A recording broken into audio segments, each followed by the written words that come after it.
Okay, now I want to go through the part of the chapter 1 that really gets to what I call kind of the meat and potatoes of what we're going to be doing with this book.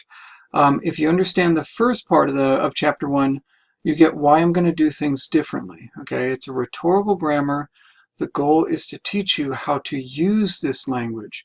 And so many of the things I do as I go through this system are going to be built around your ability to use the language and getting rid of the idea that there's a final correct way to do everything. Now, there are standards within standard written English, and I'm definitely going to be emphasizing those.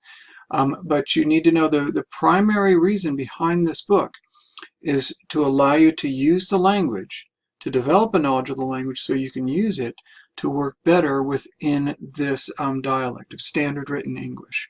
Okay, so that's the goal. Now, there is a logical system to it. In spite of what the French did to the language, and boy, oh boy, did they do some damage to the spelling, especially, and to the vocabulary, there is still a logic behind how the language works and how it's built and how things relate to each other. And that's what I want to really get to, okay? So I'll be going through a logical system as we go through it, okay? And it'll make sense. So we got to this different, the part I get to here in this is that I want to give you 3 different ways of looking at the language. This is an old woodcut of a bunch of blind men looking at an elephant. And if you look at it from one angle, you see the ear. If you look at it from another, you see the tail. If you look at it from another, you see the tusk. Depending on how you look at the language is what you're going to understand. And you've got to understand it's different perspectives. Really all of them together make up the language. And you've got to know when you're shifting from one perspective to another, to another, to another. So that's the first thing to keep in mind, where you're standing in relationship to the language. When we're talking about parts of speech, we're talking about form. When we're talking about subjects and verbs and objects, we're talking about function, for example. When we're talking about something being graceful and clear, we're talking about issues of style. All of those perspectives matter in understanding what a phrase is, what a clause is, and what everything else is. You've got to know where you are in relationship to the language, okay? So, and all of them together, again, make up the language. And so just knowing where you are. What I find is students get confused and they don't know if they're at the tail end, the tusks, or the ears, or where they are. And it's hard to do that. It's hard to understand where you are. But understand that all of these work together to put together your understanding of the English language, all these different perspectives. And knowing when you're in a different position, you're going to understand things differently, okay? So let me go through the primary ones. The first one, what I'll call Monk 1, is form, function, and style, okay? Let me go through those, and the next one's going to be word, phrases, and clauses, and then the parts of speech, nouns, verbs, adjectives as verb, prepositions, and conjunctions. So those are the 3 primary perspectives that I'm going to go through. Now, form, function, and style. Form first. What is form? Form is what something is. Okay, now that might sound odd, but it's really the parts of speech that you learned in, probably in grammar school and junior high school and things like that. Things like nouns, verbs, conjunctions, prepositions, and all that. Now, and that's going to make up chapter 2 in this textbook. Most of that is going to be a type of review for you, for most students. So that's what form means. It's what something is. Now, what I'm going to do is, most of you learned 8 parts of speech, but I'll tell you, the parts of speech, depending on how you approach the language, you could do 24 parts of speech or 18. You could actually, is a gerund a part of speech? What about an article? What about an infinitive? Are these parts of speech? Now, if you learn the 8 parts of speech, which many of you did, what are those? Those don't fit into those categories. The 8 parts of speech are arbitrary, and I want to make it clear they're useful, but you've always got to understand that form is always arbitrary, how you're going to identify something, what something is. So Marvin in this example is a noun, okay? But it's a proper noun. Is a proper noun a different type of part of speech than a noun? I am going to say no, okay? And then there's through is a verb, okay? That's a verb. That's an action verb, a certain type of verb. The is what's called an article. I am not going to address articles. I don't put it in my parts of speech. I don't address it at all because I don't find students have problems with articles. Those exist, but who cares? It doesn't help you write better. And then ball is also a noun. Notice noun, verb, noun. That's what it is. Those are just the parts. It doesn't tell you what they do. Okay? So it just tells you what it is. That's what form is. You need to understand form. Most of you guys do have a basic understanding of it from, again, elementary school and junior high schools when you get it. But one thing I'm going to do is I'm actually going to reduce the number of parts of speech down to 6. You're going to see why in a bit. I'm going to reduce it to 6 instead of 8. But again, understand with this book, for example, with comprehensive, they identify 24 parts of speech. So again, your high school English teacher probably used 8, but that's depends on if, you know, again, what does the qualify as? It's actually an article, which is a type of adjective. I just throw it in the trash and don't worry about it because, again, people don't make errors with articles, so let's just not talk about it. So I only worry about the things that actually make a difference for your writing. I don't want to turn you guys into linguists or grammarians. I just want you able to handle this language. Okay, so I'm going to reduce it down to 6 parts of speech, down to 6. I'm going to put a lot of things like gerunds in the category of nouns. I'm going to put helping verb, action verb, linking verbs all in the category of verbs. So I'm going to group it that way, and we'll come back to that in a bit. But that's what form is. Form is what something is. Okay. The next thing, and to understand, you recognize these forms. Noun, verb, adjectives, adverbs, conjunctions, and prepositions. Those are the 6 parts of speech that I'm going to use. Okay, I'm getting rid of rid of 2 parts of speech, which are pronouns. I'm going to say pronouns are just, you know, another type of noun, and interjections, which you're not going to use in standard written English, like pow and punch and things like that. You don't use them in standard written English, so let's just get rid of it. Do 6. Make life simpler. Okay. So the next thing to do, and all you have to do here is check off the parts of speech, the ones you recognize. So like noun and verb, adverb, and conjunction. Those are and a few of these others.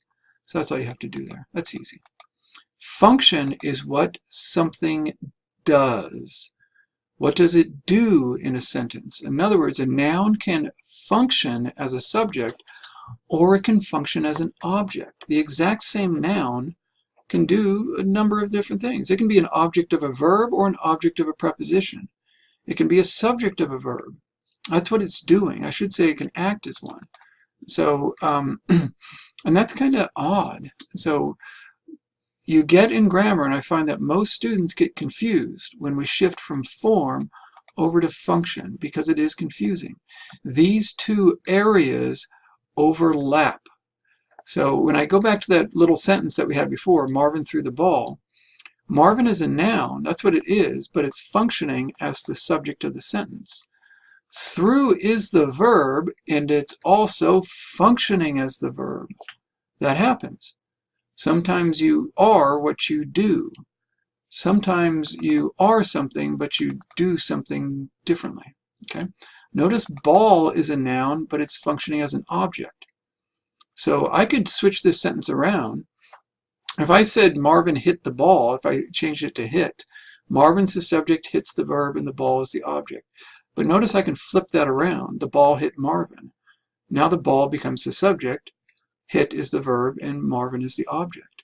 Poor Marvin, right? So understanding that can be challenging. They do overlap. They are not, you know, interchangeable, but they often overlap, you know, kind of like this Venn diagram here. Form issues often inform function, but function often informs form. They go back and forth between each other, and you have to know when you switch from one position to the other, from the front of the elephant to the back or to the side or wherever. Okay, because they simultaneously exist in any English sentence. Okay, and by the way, you oftentimes cannot identify the form of a verb or excuse me, form of a word without knowing its function in the sentence. So if you look up words in dictionaries, you'll notice that they often have not only multiple definitions, but sometimes a single word can be a noun, or it can be a verb, or it can be an adjective, depending on how it's being used. So the function will tell you, hey, that word is actually a verb. Or that same word, I could take the word like hit. It can be a verb. Dougie hit Susie, okay, and Susie's going to get mad, okay? So, but I could say the hit went over the fence. That's a noun. Depending on how it's functioning in the sentence can determine the form, okay? So there you go. So they overlap with each other and they inform each other. They work with each other, okay? The last one is style. Now, many people think that style is just how pretty you write. It's not. It's a matter of effect. How effective are you being with your use of language? Some people can do it better than others. Now, this is not something that can be objectively determined. You can't. It is objective when you identify a subject of a sentence and a verb. That's definite. There's right and wrongs. With style, it's a matter of which one do you think works better. It's not a simple matter of opinion. I've got two very similar paragraphs right here. And now not everybody will agree, but if you look at these, the school is opening today. We hope the children like the new classroom. The teachers spent the summer working. They decorated the classrooms. They designed new lessons. The students never saw the lessons before. That's a very straightforward paragraph. There is not a single grammatical error in this paragraph. But the effect that most people sense from this paragraph is that it's choppy. That's a bit of a problem. And so the choppiness is an issue. It's a style issue. This one, for most folks, works better, and you need to be aware of that. Style has a very real effect, and you might think about the way you dress has an effect on people. They see you differently. They see you differently, and they will evaluate you differently, and most people understand that. When you're talking about style of language, they're evaluating your mind. If they see choppy sentences, they're going to think, this is somebody who's not really comfortable writing clear, standard written English sentences. Okay? If you show up for a job interview and, dirty jeans and, a tank top, that's not going to work well. You're probably not going to get the job at the real estate office because they don't think you can work in a professional environment. So that's something you always have to be aware of. This is written clearly, but there's no fancy words in it. Fancy words are not necessary. Clear writing usually is done without fancy words. So that's why I never advise anybody to use a thesaurus. The children are excited about the opening of the new school today because they know the teachers spent the summer decorating the classroom and designing lessons they have never seen before. Even the books, sitting on the shelves impatiently, waiting for the students to arrive, have never been opened before. So most people like this paragraph better. Notice it's made out of only 2 sentences. It uses things like dependent clauses and parallels and alliteration. These are things I'm going to teach you as we go through this. That elegance comes from knowing how the language works. But notice, no fancy words. So elegance is often confused with fancy words. And most people understand this. You can dress very well without spending a lot of money. You can. Spending a lot of money often just makes you look like you spent a lot of money. If you have good style, you should be able to do it without, breaking the bank. And that's what this writing is about. I assume most of you don't want to use fancy words. You do want to, however, be aware of the effect on the reader that your writing is having. And that's where we're going, okay? So form, function, and style work together. They work together simultaneously in your writing. So that's the first monk, is being aware how you're constructing what you're doing. Okay, let's go to the next area. Lots of silliness there. Monk 2. This one's a little bit odd, and this is probably the biggest difference between my book and other people's books, is understanding that language, the way you use language, and this exists in all what are called Indo-European languages. I don't know the Asian and Arabic languages, so I'm not sure about those. But in all the Indo-European languages, really, it's not about word, word, word, word, word. That's a misunderstanding. It's a misunderstanding based on the way you've been taught language to identify parts of speech. that approach to language doesn't help you write better. Good writing is detailed and has grace and has precision to it. It doesn't have fancy words in it. It's detailed, precise. Okay, that's what it does. Okay, and it's not about word choice. It's about using phrases and clauses also. So language exists at the level of words, phrases, and clauses. Okay, you think not word by word. You do not think word by word. Machines do that. You don't. You think in whole phrases often. If somebody asked you, where is the dog? And you said, in my backyard. In my backyard is a whole phrase. And you usually don't think of that as in my backyard. You just say in my backyard. That's a whole phrase. That's a whole unit. Clauses are the same thing. Clauses have subjects and verbs. They are whole units. So as I teach you this approach to grammar, I'm going to show you how, yes, what you've been taught in the past is not wrong. Words can be nouns, words can be adjectives, words can be verbs. But believe it or not, whole phrases can be nouns. Whole phrases can be adjectives or adverbs, and they can be verbs. The whole phrase can be. Okay, in fact, in most good writing, most of your adjectives and adverbs are prepositional phrases. And if you use a lot of single word adjectives and adverbs, your writing is going to sound pretty awful. And then I'll explain clauses to you, especially when we get to chapter 3 and then 4.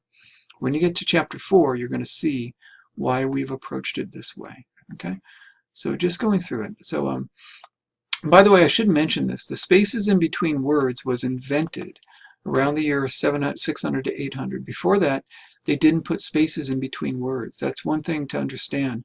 Language existed for thousands and thousands and thousands of years with no space. In writing, it existed at its beginning with no spaces in it. Spaces had to be invented.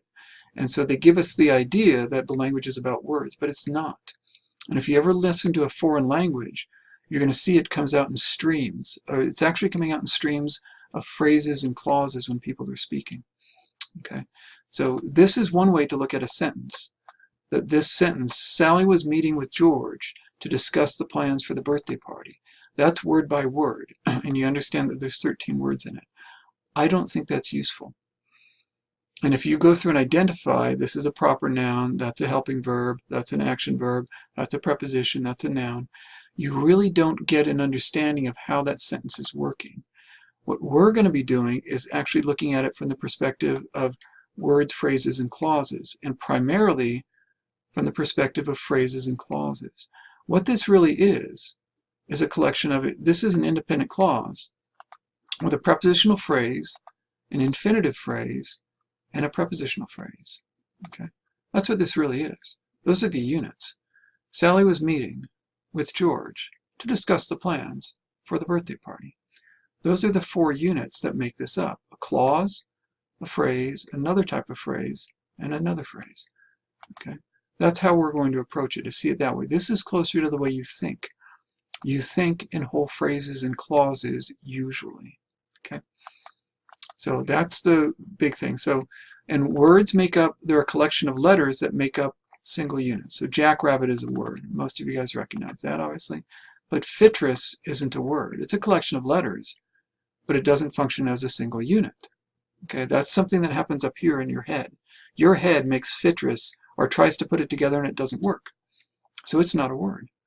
Okay, so it's not just a collection of letters. You can put letters together, but they don't click.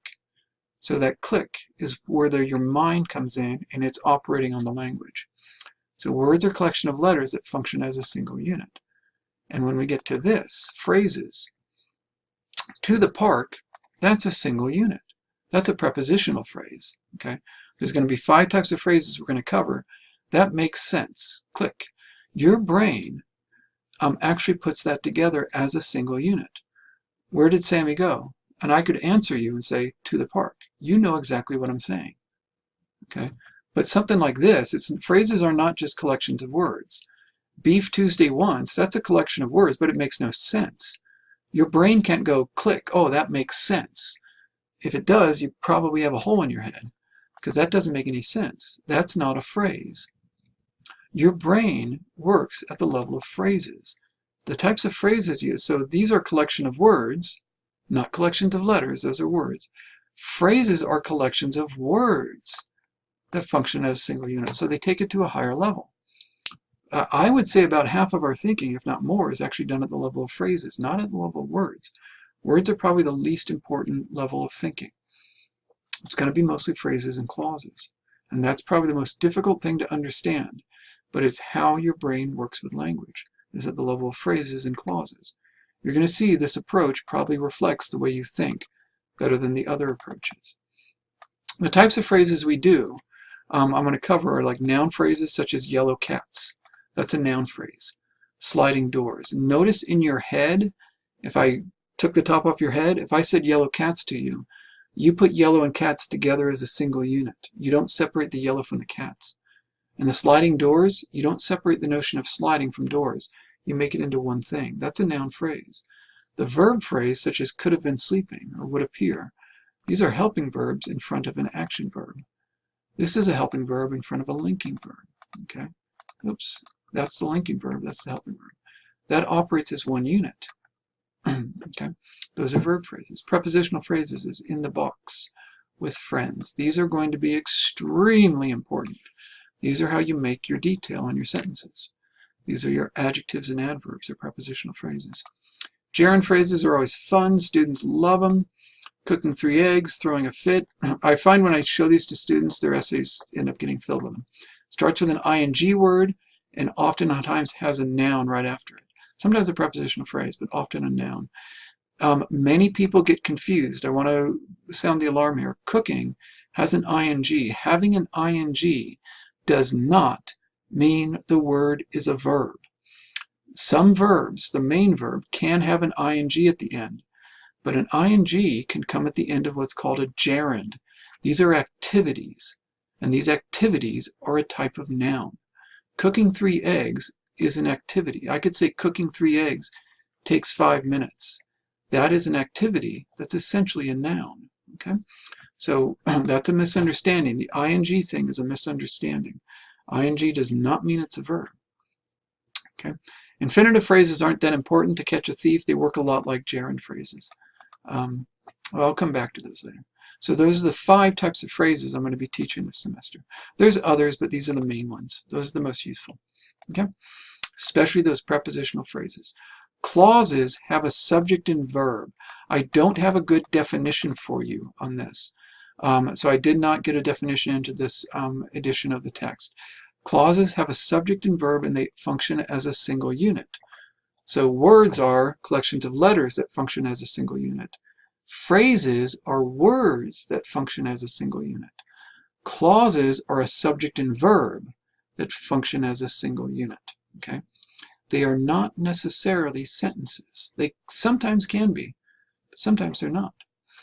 So these are independent clauses. The theater closes at 10 p.m. That functions in your head like a single unit. It could be a sentence. Okay?